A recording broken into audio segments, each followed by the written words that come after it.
What's up, guys? It's Edge. I'm back. Uh, we're going to start here with the Supersaws. So let's see.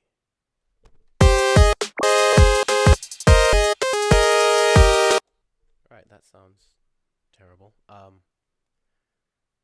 So I'm gonna open up Serum and get started. Now, the easiest way to make Supersaws is to literally use an actual sawtooth wave. I've seen a lot of people use more complex waveforms. It works for more creative purposes, but super saw is they have saw in the name for a reason.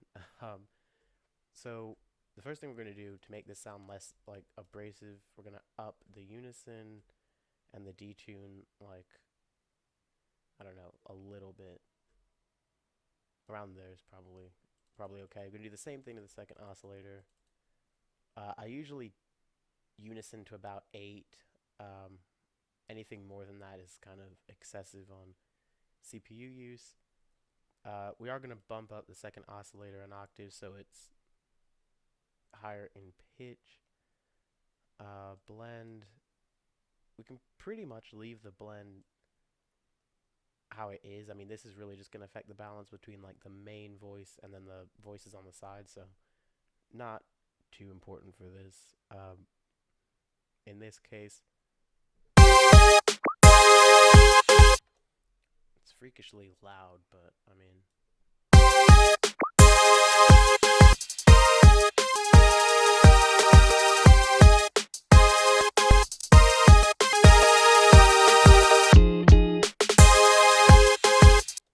so it's already sounding better. I mean, the main abrasion comes from the harshness of having just a single sawtooth voice. So we've pretty much we fixed that.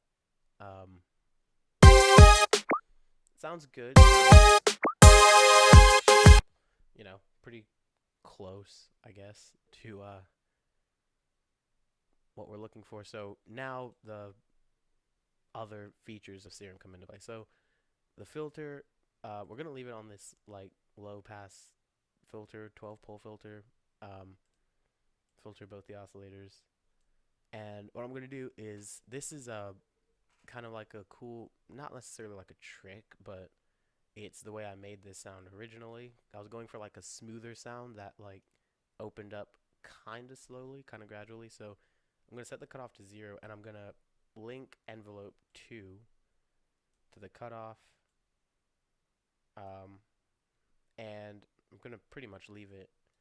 I think maybe not at 100%. I'll come back to that. I'll come back to that in a second. And then to shape this envelope, uh, what I'm gonna do is I'm gonna up the attack a little bit.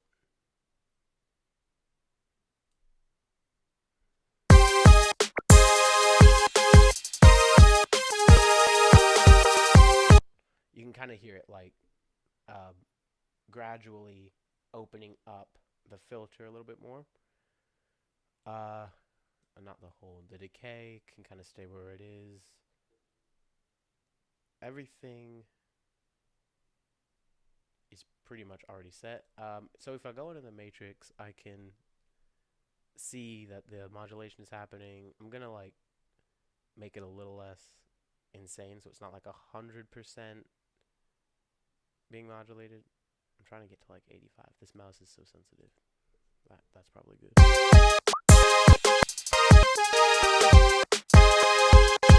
So now it's not opening completely, um, which is good actually.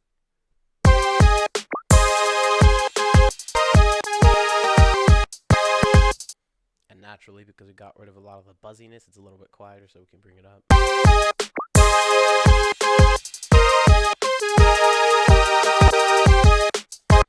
I am missing a little bit of those highs though, so one of the things that I do is go to noise. I like these analog noises. These are from old analog synths, or some of them aren't that old, I guess, the microchord. But alpha noise is a cool one. I think it's the one I used in the original patch. I'm not sure if I saved that patch or not, but whatever. What we're gonna do now is take the level to 0 and modulate that as well, so that the noise opens up as the envelope opens the filter. So the noise and the filter are kind of like opening at the same time. Let's see how intense this is. Oh, that's probably okay. Somewhere in that, like, that's probably okay.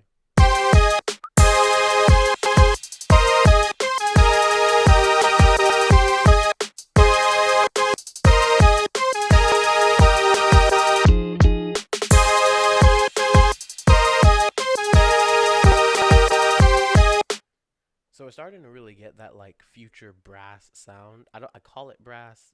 It sounds kind of like an analog brass patch to me, like from the 80s or something, except more filtered. Um, so that's cool. It has now some of the highs stand out just a little bit more.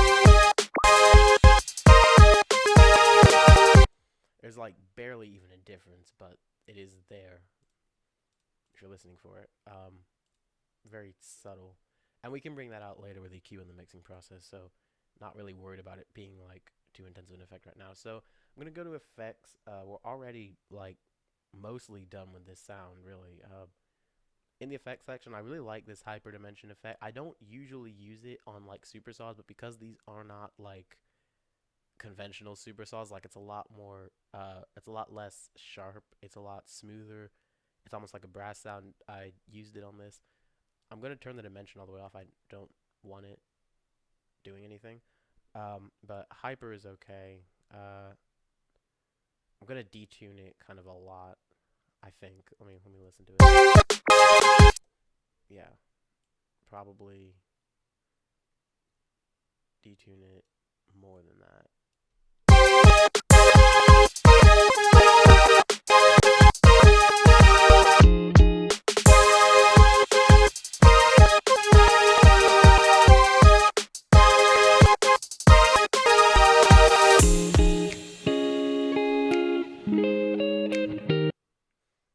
Cool. So one of the things that like you'll probably notice pretty quickly with this sound is that it's really not that many notes. Like there's usually only 2 or 3 notes playing. Well, yeah, there's always ever only 2 or 3 notes playing at a time.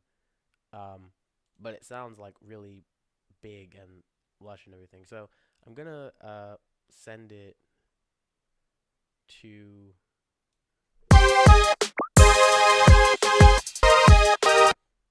its own mixer track because this is annoying me. I'm not gonna set up a side chain mostly because I kind of can't. I've rendered like the entire beat and I like so I can't like just sidechain it to the kick or anything. Um, I am gonna sidechain it to the snare by using LFO tool.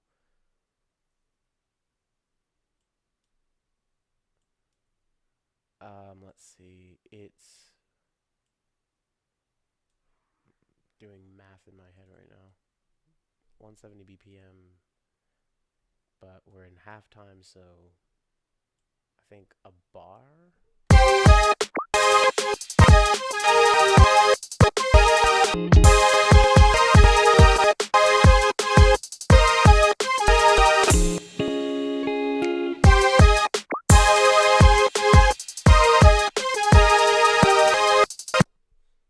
Cool.